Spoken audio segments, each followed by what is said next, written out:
कि हे अर्जुन, काम क्रोध और लोभ नरक के द्वार है, आत्मा को अधोगति में ले जाने वाले होते हैं, अतएव इन तीनों का त्याग कर देना चाहिए। तो भगवान राम ने कहा कि निर्मल मन जन सो मोहि पावा, अब मोह कपट छल छिद्र न भावा। यानी हमारा जो निर्मल मन वाला जो इंसान है वही मुझे प्राप्त कर सकता है, वही मेरी शरण में आ सकता है, और मुझे छली कपटी पसंद नहीं है।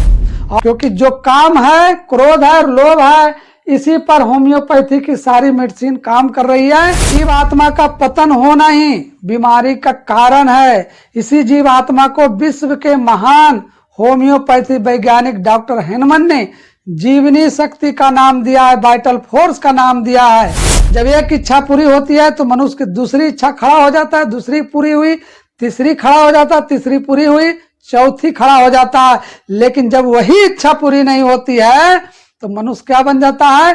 क्रोधी हो जाता है। तो आप जब होम्योपैथी मेडिसिन को देखेंगे दोस्तों, तो डिजायर पर सारी मेडिसिन ही चलाया जाता है। लगभग मेडिसिन डिजायर पर ही होता है, डिजायर और हर्षण पर ही चलता है। और कबीरदास जी ने क्या कहा है?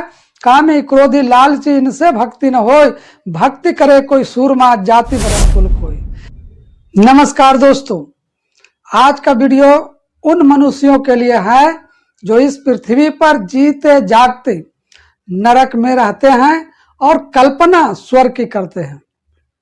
इसके लिए भगवान श्री कृष्ण कहते हैं कि हे अर्जुन, काम क्रोध और लोभ नरक के द्वार है, आत्मा को अधोगति में ले जाने वाले होते हैं, अतएव इन तीनों का त्याग कर देना चाहिए। देखिए कितनी बड़ी बात कहा गया गीता में 16वें अध्याय के 21वें श्लोक में कि काम क्रोध और लोभ ये तीनों नरक के द्वार है, आत्मा को अधोगति में ले जाने वाले हैं, अतएव इन तीनों का त्याग कर देना चाहिए। बिल्कुल सही बात है दोस्तों, क्योंकि जो बातें भगवान श्री कृष्ण ने कहा है वह बिल्कुल सही बात है। और भगवान श्री कृष्ण की बातों का समर्थन विश्व के महान वैज्ञानिक होम्योपैथी के डॉक्टर हेनमन ने किया है। क्योंकि डॉक्टर हेनमन की बनाई गई होम्योपैथी की अधिकांश मेडिसिन काम क्रोध लोभ मोह ईर्ष्या अहंकार आदि के मानसिक लक्षणों पर काम करता है दोस्तों। यानी आपके अंदर अगर कोई बीमारी हो तो वह मन के ऊपर काम करेगा, वो सारी मेडिसिन माइंड के ऊपर काम करती है, तब जाके आपकी बीमारियां ठीक होती है।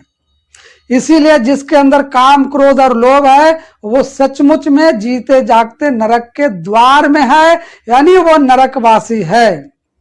क्योंकि ये तीनों आत्मा को अधोगति में ले जाने वाले होते हैं, आत्मा को पतन अवस्था में पहुंचाने वाले होते हैं। आत्मा की दो गति होती है दोस्तों, एक गति तो उधर गति होती है और दूसरा अधोगति। यानी एक ऊपर की तरफ जाती है, एक नीचे की तरफ जाती है। यानी नीचे का मतलब पताल में नहीं जाती है, ऊपर के मतलब आकाश में नहीं जाता है। ऊपर की मतलब होती है एक परमात्मा से मिलती है, और एक वो गति होती है जो नीचे यानी 84 में जाता है, उसे अधोगति कहा जाता है, उसे पतन अवस्था कहा जाता है। क्योंकि 84 में क्या मिलता है? दुख मिलता है, दर्द मिलता है, तकलीफ मिलता है। इसीलिए काम क्रोध और लोभ ये तीनों सचमुच में नरक के द्वार हैं। क्योंकि जो काम है, क्रोध है और लोभ है, इसी पर होम्योपैथी की सारी मेडिसिन काम कर रही है। दोस्तों, जब आत्मा की उधर गति होता है तो मनुष्य जीवन में शांति आनंद और चैन को पाता है। लेकिन जब वही आत्मा अधोगति में जाता है यानी पतन अवस्था में जाता है तो वह मनुष्य जीते जागते दुखी होता है, बेचैन रहता है, जीवन में निराश रहता है और अशांत रहता है, जिसके कारण मनुष्य इस पृथ्वी पर नरक का अनुभव करने लगता है। जीव आत्मा का पतन होना ही बीमारी का कारण है। इसी जीव आत्मा को विश्व के महान होम्योपैथी वैज्ञानिक डॉक्टर हेनमन ने जीवनी शक्ति का नाम दिया है, वाइटल फोर्स का नाम दिया है। जब भी मनुष्य बीमार होता है तो इसी जीवात्मा को फिर से स्वतंत्रता प्रदान किया जाता है। हेनमन की मेडिसिन के द्वारा इस जीवात्मा को फिर से स्वतंत्र बनाया जाता है, और तब मनुष्य अपनी चिंताओं से, अपने क्रोध से, अपने लोभ से, अपने ईर्ष्या से, अहंकार से छुटकारा पाता है, जिससे मनुष्य शरीर भी अपने स्वाभाविक अवस्था में आ जाता है। इसीलिए भगवान कृष्ण ने जो कुछ भी अर्जुन से कहा था दोस्तों, वह बिल्कुल सत्य है, इसे कोई झूठा साबित नहीं कर सकता है। कुछ मूर्खों ने भगवान कृष्ण को ही काल्पनिक बना दिया है, लेकिन भगवान कृष्ण का ज्ञान मन बुद्धि से परे का ज्ञान है, और आज का इंसान सिर्फ अपनी बुद्धि तक ही सीमित है, अपने मन तक ही सीमित है, उससे आगे वो बढ़ नहीं सकता है, क्योंकि उसके लिए मनुष्य को हृदय दिया गया है। मन बुद्धि दुनिया के काम आ सकता है, लेकिन उस अविनाशी को, उस परमात्मा को, उस शक्ति को जानना है तो उसे हृदय का ज्ञान होना चाहिए, उसे हृदय का ज्ञानी होना पड़ेगा। और हमारे महान वैज्ञानिक को हृदय का ऑटोमेटिक ज्ञान प्राप्त था, तब जाकर के उन्होंने होम्योपैथी का नया आविष्कार किया, जो होम्योपैथी के नाम से प्रसिद्ध है और सारी दुनिया को दंग कर दिए हैं। कामना का मतलब ही होता है दोस्तों डिजायर होना, यानी डिजायर का मतलब हुआ इच्छाओं को जन्म देना। हर एक प्रकार की इच्छा मनुष्य के अंदर होती है और मनुष्य उसे पूरा करने के लिए नए नए इच्छाओं को जन्म देते रहता है। जब एक इच्छा पूरी होती है तो मनुष्य की दूसरी इच्छा खड़ा हो जाता है, दूसरी पूरी हुई, तीसरी खड़ा हो जाता है, तीसरी पूरी हुई, चौथी खड़ा हो जाता है। लेकिन जब वही इच्छा पूरी नहीं होती है तो मनुष्य क्या बन जाता है? क्रोधी हो जाता है। लेकिन जब इच्छा पूरी होने लगता है तो लोभी हो जाता है, और इच्छा पूरी नहीं हुआ तो क्रोधी बन जाता है, क्योंकि जब इच्छा पूरी नहीं होगा तो अंदर से मनुष्य चिड़चिड़ा हो जाता है, क्रोधी बन जाता है। तो काम, क्रोध और लोभ तीनों नरक के द्वार कहा गया है, क्योंकि मनुष्य की रचना ही इच्छा रहित हुआ था दोस्तों। बिना इच्छा के मनुष्य का जन्म हुआ है इस संसार में। इसीलिए आप देखते होंगे कि छोटे छोटे बच्चों का जो जन्म होता है वो इच्छा रहित मनुष्य होता है, उसको किसी प्रकार की इच्छा नहीं होता है, और उसे ऑटोमेटिक भोजन का प्रबंध हो रहता है, इसीलिए वो इच्छाओं से परे रहता है। लेकिन जैसे जैसे मनुष्य बड़ा होने लगता है वो लोभी बन जाता है, इच्छाओं को जन्मदाता हो जाता है, क्रोधी बन जाता है, ईर्ष्यालु बन जाता है, घमंडी हो जाता है, यानी विभिन्न प्रकार के बीमारियों का वो शिकार होने लगता है। और आपने यह भी सुना होगा कि हमारे भौतिक वैज्ञानिक ने कहा है कि क्रोध मूर्खों की छाती में बसा करता है। सचमुच में दोस्तों, जब हम सब मूर्ख रहते हैं तो क्रोध हमारा हावी रहता है, क्योंकि क्रोध तभी आएगा जब हम अपनी अज्ञानता को प्रकट करते हैं।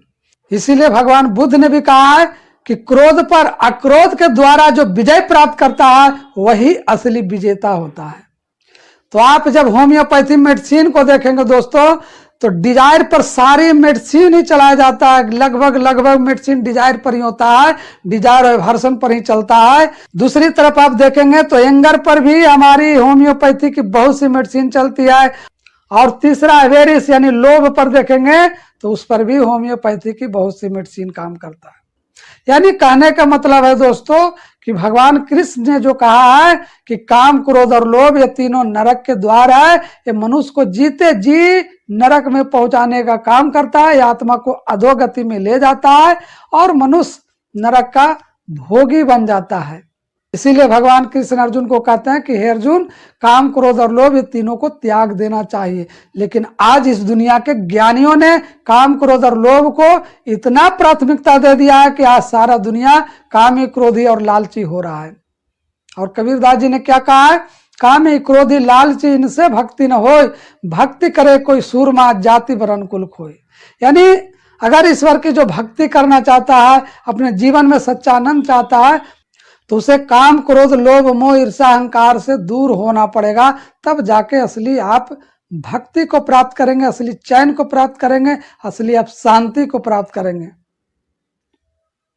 भक्ति वो नहीं होता है जो आप 99 के चक्कर में भी पड़े रहें और दुख दर्द का भी एहसास करते रहे, उधर भगवान का भक्ति भी करते रहे। ऐसा भगवान और ऐसा भक्त किसी काम का नहीं होता है। न ऐसा भगवान किसी को चाहिए और न ऐसा भक्त किसी को चाहिए, क्योंकि भगवान का भक्ति वही कर सकता है जो मन का पवित्र होता है। इसीलिए भगवान राम की एक कहानी सुने होंगे, जब विभीषण उनके पास जाने लगे तो लक्ष्मण जी ने कहा उनके बारे में कि हो सकता है रावण का भाई है और हो सकता है भेद लेने के लिए आया है। तो भगवान राम ने कहा कि निर्मल मन जन सो मोहि पावा, अब मोह कपट छल छिद्र न भावा। यानी हमारा जो निर्मल मन वाला जो इंसान है वही मुझे प्राप्त कर सकता है, वही मेरी शरण में आ सकता है, और मुझे छली कपटी पसंद नहीं है। और अगर विभीषण है, रावण का भाई है और भेद लेने के लिए आया है, तो हमारा लक्ष्मण ही एक बार में उसे मार गिराएगा। आधा है तो आने दो, कोई बात नहीं, अगर मेरी शरण में आया तो माफ कर देंगे, और अगर छली और कपटी बन के आएगा तो एक वाणी उसके लिए काफी है। यानी कहने का मतलब है दोस्तों कि ईश्वर की जो भक्ति होता है वो पवित्र मन से किया जाता है, निर्मल मन से किया जाता है, छल कपट से कभी भक्ति नहीं किया जा सकता है। इसीलिए भगवान की असली भक्ति करने के लिए आपका मन पवित्र होना चाहिए। इसीलिए भगवान कृष्ण ने अर्जुन को गीता का ज्ञान दिया है, और गीता अच्छे अच्छे को समझ में नहीं आती है दोस्तों, क्योंकि आजकल के पाखंडी लोग गीता के नाम पर कुछ और लोग सिखाते हैं, कुछ और बताते हैं, रामचरितमानस के नाम पर कुछ और सिखा रहे हैं, कुरान के नाम पर कुछ और सिखा रहे हैं। ये सब पाखंडियों की माया जाल है जो इस दुनिया को भ्रमित करते रहता है। लेकिन आप जब मेरे चैनल पर कोई भी वीडियो देखेंगे तो असली बात मैं आप तक रखने जा रहा हूं, क्योंकि चाहे वो राम की बात हो, चाहे कृष्ण की बात हो, चाहे हजरत मोहम्मद साहब की बात हो, चाहे किसी भी महापुरुष और वैज्ञानिक की बात हो, आप तक पहुंचाने की कोशिश कर रहा हूं। इसीलिए अगर आप असली जीवन में आनंद चाहते हैं तो अपने मन को पवित्र बनाइए, मन को साफ रखिए, क्योंकि मन हमारा ईश्वर ने पवित्र बनाया था, लेकिन इस दुनिया ने गंदा कर दिया है। लोभ, क्रोध, ईर्ष्या, अहंकार दुनिया के माया जाल में फंसा करके हमें तरह तरह से बीमार कर डाला है। इसीलिए दोस्तों आप भगवान कृष्ण की बातों पर अमल कीजिए और काम, क्रोध और लोभ से दूर होइए और जीवन में सच्चानंद को अपनाइए। यही असली भक्ति है, और इसका फल भी आपको जीते जागते मिलेगा, आनंद मिलेगा, चैन मिलेगा, शांति मिलेगा।